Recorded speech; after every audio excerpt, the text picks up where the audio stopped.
الحمدللہ والصلاة والسلام علی سیدنا رسول اللہ وعلی آلہ وصحبہ ومن والہ۔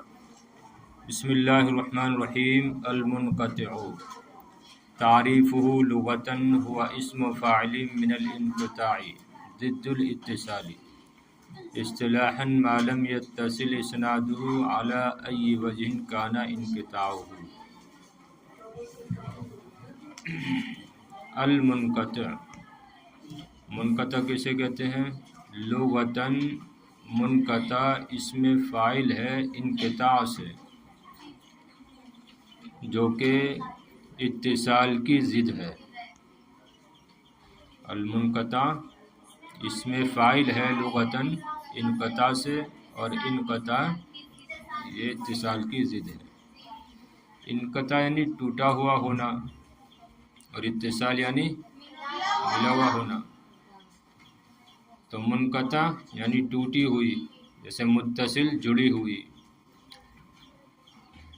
تو اب اگر لغوی معنی یاد ہوگا تو اصطلاحی معنی بھی آسانی سے یاد ہو جائے گا۔ اصطلاحاً کسے کہتے ہیں؟ ما لم یتصل اسنادہ، منقطع وہ حدیث ہے جس کی سند متصل نہ ہو، یعنی جس کی سند منقطع ہو، جس کی سند منقطع ہو، ٹوٹی ہوئی ہو، علی ای وجہ کان انقطاعہ، کسی بھی صورت پر اس کا انقطاع ہو، اس کا انقطاع کسی بھی صورت پر ہو۔ تو منقطع وہ حدیث ہے کہ جس کی سند متصل نہ ہو اور کسی بھی صورت پر اس کا انقطاع ہو۔ آپ نے اب تک معلق کے بارے میں پڑھا، مرسل کے بارے میں پڑھا، معضل کے بارے میں پڑھا۔ ایک مرتبہ تعریفیں سب کی آپ زبانی دہرا لیں تاکہ بات آسانی سے سمجھ میں آ جائے۔ معلق کسے کہتے ہیں؟ کہ جس کے ابتدائی سند سے ایک یا اس سے زائد راوی لگاتار ساکت ہو، حذف کر دیے گئے ہوں، اس کو معلق کہتے ہیں۔ ایک یا ایک سے زائد، اور کہاں سے؟ ابتدائی سند سے۔ یہ بات یاد رکھیں، ابتدائی سند سے۔ اور مرسل میں کیا ہوتا ہے؟ آخری سند سے۔ اور معضل میں کیا ہوتا ہے؟ جس کی سند سے دو راوی لگاتار ساکت کر دیے گئے ہوں۔ اب منقطع کسے کہتے ہیں؟ جس کی سند متصل نہ ہو اور اس کا انقطاع کسی بھی صورت پر ہو، اس کا انقطاع کسی بھی صورت پر ہو، اس کو منقطع کہیں گے۔ اب دیکھیے شرح تعریف، تعریف کی شرح۔ یعنی ان کل اسناد انقطع من ای مکان کانا، یعنی ہر وہ اسناد ان کل اسناد انقطع من ای مکان کانا، یعنی ہر وہ اسناد جو منقطع ہو، چاہے وہ کسی بھی جگہ سے ہو، چاہے وہ انقطاع سند میں کسی بھی جگہ ہو۔ سواء کان الانقطاع من اول الاسناد او من آخرہ او من وسطہ، چاہے انقطاع اول سند سے ہو یا آخری سند سے ہو یا درمیانی سند سے ہو۔ یعنی یہ جو کہا کہ منقطع محدثین کی اصطلاح میں وہ حدیث ہے جس کی سند متصل نہ ہو بلکہ کسی بھی صورت پر انقطاع پائے جائے۔ تو اس سے کیا معلوم ہوا؟ تو یعنی ہر وہ سند کہ جس میں کسی بھی جگہ انقطاع پائے جائے، چاہے وہ انقطاع کہاں ہو، اول سند میں ہو یا آخری سند میں ہو یا درمیانے سند میں ہو۔ تو اب اس کا نتیجہ کیا نکلا؟ وَيَدْخُلُ فِيهِ الْمُرْسَلُ وَالْمُعَلَّقُ وَالْمُعْضَلُ، تو اس میں اس صورت پر مرسل اور معلق اور معضل تینوں داخل ہو جائیں گے۔ تو اس صورت میں مرسل، معلق، معضل سب اس میں داخل ہو جائیں گے۔ داخل ہوں گی کہ نہیں ہوں گی؟ کیسے داخل ہوں گی؟ معلق کسے کہتے ہیں؟ کہ جس کے ابتدائی سند سے ایک سے زائد راوی ساکت کیے گئے ہوں۔ اور منقطع کسے کہتے ہیں؟ کہیں سے بھی جس کی سند متصل نہ ہو۔ تو ظاہر بات ہے تو صادق آ رہی کہ نہیں آ رہی معلق پر؟ اسی طرح مرسل کسے کہتے ہیں؟ جس کے آخری سند سے راوی ساکت ہو، تو انقطاع اس میں پایا جا رہا کہ نہیں پایا جا رہا؟ پایا جا رہا، تو یہ منقطع اس پر بھی صادق آ رہی کہ نہیں آ رہی ہے؟ اسی طرح معدل کسے کہتے ہیں؟ دو یا دو سے زیادہ راوی ساکت ہو، تو آپ منقطع اس پر بھی صادق آ رہی، معدل پر بھی. تو اس وجہ سے کہہ رہے ہیں فَيَدْخُلُ فِيهِ، پس اس صورت میں مرسل، معلق و معدل تینوں داخل ہو جاتی ہیں. سمجھے بات؟ لیکن علماء المصطلح المتاخرین خصوا المنقطع بما لم تنطبق علیہ صورت المرسل او المعلق المعدل. لیکن متاخرین علماء اصول حدیث نے منقطع کو خاص کیا ہے اس کے ساتھ جس پر مرسل یا معلق یا معدل کی صورت منطبق نہ ہو، صادق نہ ہے. سمجھ رہے ہیں؟ لیکن متاخرین علماء مصطلح، علماء اصول حدیث نے خص منقطع کو خاص کیا ہے اس کے ساتھ جس پر مرسل، منقطع یا معدل کی صورت منطبق نہ ہو، صادق نہ ہے. سمجھے بات؟ یعنی وہ جو ابھی آپ نے تعریفیں پڑھی معلق، مرسل، معدل کی، اگر اس طریقے کا انقطاع ہے تو وہ ان کے ساتھ خاص ہوگا. ان کے علاوہ کوئی بھی انقطاع پایا جائے گا اس کو کیا کہیں گے؟ اس کو منقطع کہیں گے. ان کے علاوہ جو انقطاع ہوگا، کیا فرماتے ہیں علماء اصول حدیث؟ کہ اس کو انقطاع کہیں گے، اس کو منقطع کہیں گے جو گزشتہ 3 انقطاع کے علاوہ ہوگا. وہی کہہ رہے ہیں لیکن متاخرین علماء اصول حدیث نے منقطع کو خاص کیا ہے اس پر، اس کے ساتھ، منقطع کو خاص کیا ہے بما، اس کے ساتھ کہ جس پر مرسل یا معلق معدل کی صادق نہ آئے.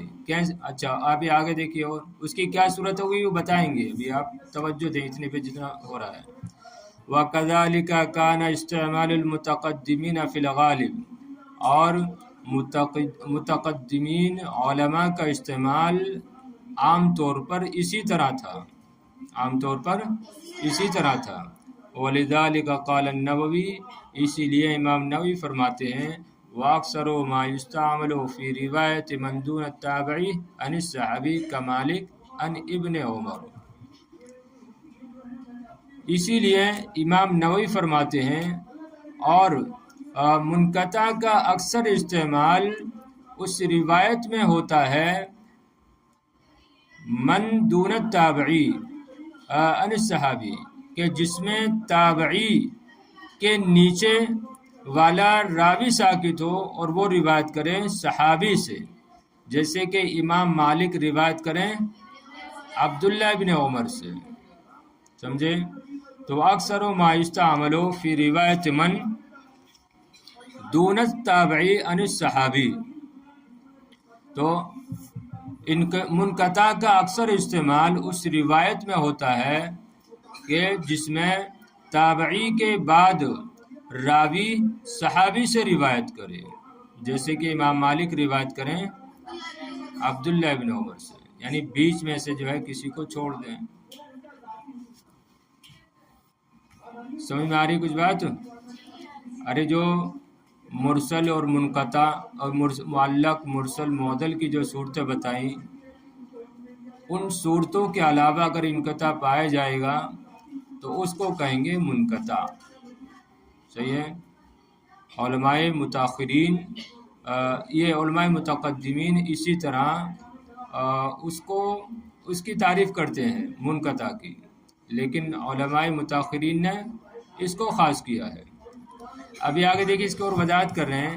المنقطع عند المتاخرین من اہل الحدیث، محدثین میں سے علماء متاخرین کے نزدیک منقطع، من اہل الحدیث سے مراد محدثین میں سے متاخرین کے نزدیک منقطع کسے کہتے ہیں؟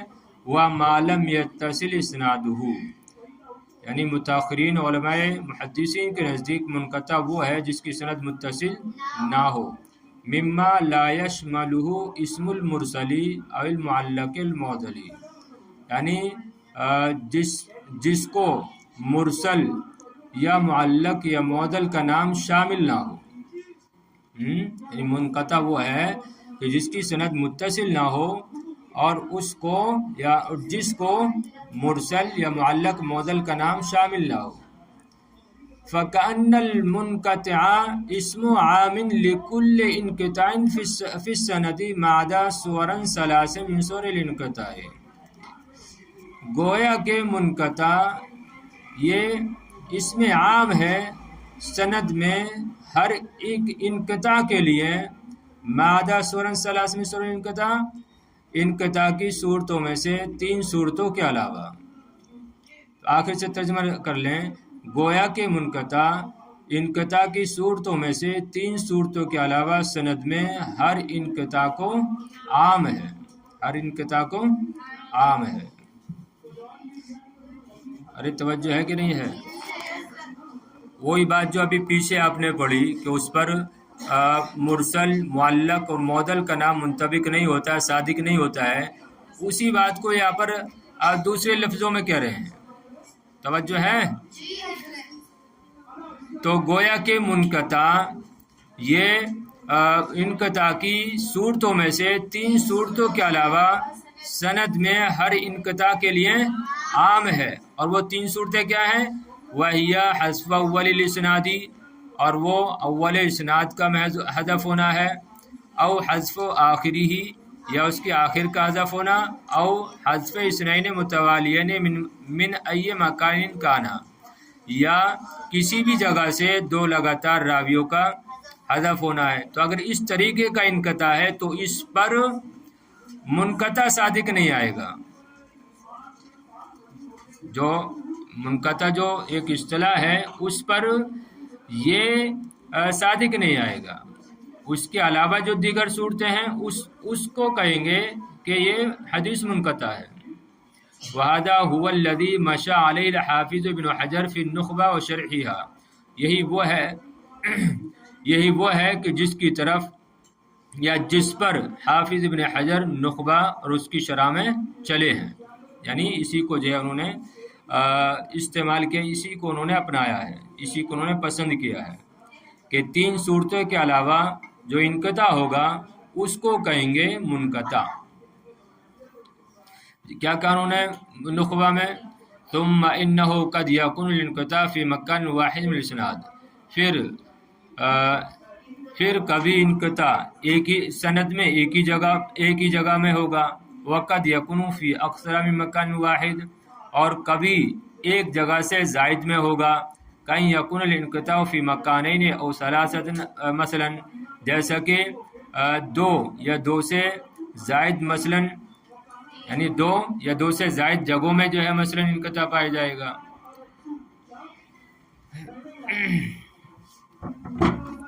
تو اس کو کیا کہیں گے؟ اس صورت کو منقطع کہیں گے۔ کون کہہ رہے ہیں؟ حافظ ابن حجر عسقلانی رحمۃ اللہ تعالی علیہ۔ ارے توجہ ہے کہ نہیں ہے؟ بات سمجھ نہیں آ رہی؟ کہ آسان بات تو ہے۔ پھر دیکھو ایک بار یہاں سے، منقطع علماء یہ متاخرین محدثین کے نزدیک وہ ہے کہ جس کی سند متصل نہ ہو اور جس کو مرسل یا معلق یا معضل کا نام شامل نہ ہو، دوسری لفظوں میں صادق نہ آئے، جس پر مرسل یا معلق معضل کا نام صادق نہ آئے یا اس کی صورت صادق نہ آئے، منطبق نہ ہو، تو گویا کہ منقطع اسم عام ہے ہر انقطاع کے لیے سند میں علاوہ 3 صورتوں کے انقطاع کی صورتوں میں سے۔ یہ لفظی ترجمہ ہو گیا۔ تو گویا کہ منقطع ایسا نام ہے جو عام ہے ہر انقطاع کے لیے سند میں سوائے 3 صورتوں کے انقطاع کی صورتوں میں سے۔ اور وہ 3 صورتیں کون سی ہیں جن پر انقطاع کا نام صادق نہیں آتا ہے؟ اول سند سے راوی کا حذف ہونا، یا آخر سند سے راوی کا حذف ہونا یا کسی بھی جگہ سے لگاتار دو راویوں کا حذف ہونا. تو اس طریقے کا اگر انقطاع ہے تو اس پر منقطع کا نام صادق نہیں آئے گا. اور یہی وہ ہے جس پر حافظ ابن حجر عسقلانی رحمۃ اللہ تعالی علیہ اپنی کتاب نخبہ اس کی شرح میں چلے ہیں، جس کو آپ انشاءاللہ خامسہ میں فضیلت میں پڑھیں گے. کیا کہا انہوں نے؟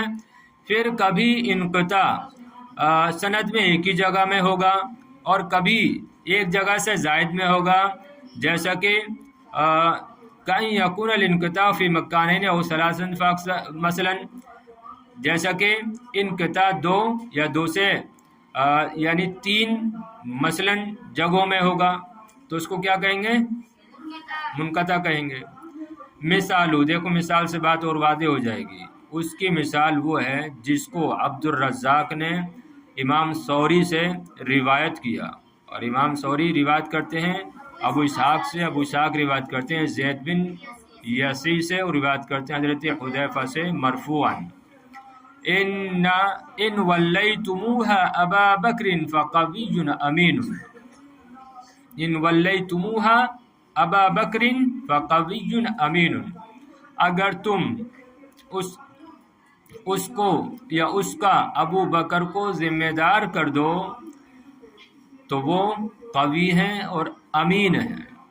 اگر تم اس کا ابو بکر صدیق رضی اللہ تعالیٰ عنہ کو والی کر دو، ذمہ دار کر دو یا سپرد کر دو تو یقیناً حضرت ابو بکر صدیق رضی اللہ تعالیٰ عنہ قوی ہیں، امین ہیں. کیا مطلب؟ ولیتموہا میں ہا کا مرجع کیا ہے؟ خلافت. بات سمجھ رہے ہیں؟ خلافت. کہ اگر تم، یعنی نبی کریم علیہ السلام نے فرمایا کہ اگر تم خلافت کا ذمہ ابو بکر کو دے دو، ابو بکر کو خلافت سپرد کر دو تو یقین رکھو حضرت ابو بکر کیا ہیں؟ قوی ہیں اور امانت دار ہیں، امین ہیں. تو اس سے کیا معلوم ہو رہا ہے؟ حضرت ابو بکر کی افضلیت اور ان کی شان معلوم ہو رہی ہے. بہرحال ابھی اس پر کلام نہیں ہے. ابھی کیا ہے؟ سند کیا ہے؟ ابھی ایک مرتبہ سند دیکھو. کیا؟ عبد الرزاق عن الثوری عن ابی اسحاق عن زید بن یشی عن حذیفہ. اب دیکھیں ان میں کون کہاں سے جو ہے گرا ہے، خود وضاحت کر رہے ہیں. فقط سکت من هذا الاسناد رجل من وسطہ، چنانچہ اس سند سے، اس سند سے اس کے درمیان سے ایک راوی ساکت ہو گیا ہے. اور وہ کون ہے؟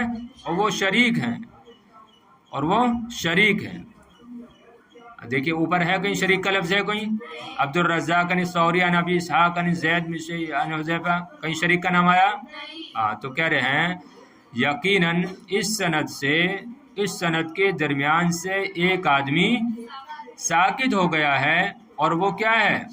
شریک ہے. اور وہ راوی کون ہے؟ شریک ہے. سکتا، وہ اب دیکھیے شریک ہے. اب یہ ساکت کہاں سے ہوئے ہیں وہ بتا رہے ہیں. سکتا من بین ثوری و ابی اسحاق، اور یہ ساکت ہوئے ہیں امام ثوری، امام ابو اسحاق کے درمیان سے. کیوں؟ کیسے پہچانا؟ اذ ان الثوری لم يسمع الحدیث من ابی اسحاق مباشرۃ، اس لیے کہ امام ثوری نے ابو اسحاق سے کوئی بھی حدیث مباشرۃ نہیں سنی ہے. دیکھیے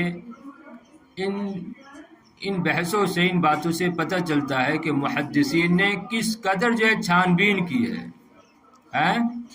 ارے کوئی مذاق بات ہے؟ کون کس سے بات کر رہا ہے، کس نے کس سے بات کی ہے، یہ جاننا کوئی مذاق بات ہے؟ ارے دنیا میں آدمی جو ہے اتنی لمبی زندگی جیتا ہے، کب کس سے بات کر رہا ہے، کس سے کون سی بات لے رہا ہے، اس کو کیا بیان کر رہا ہے، یہ جاننا کوئی آسان بات ہے؟ ارے بڑی مشکل بات ہے.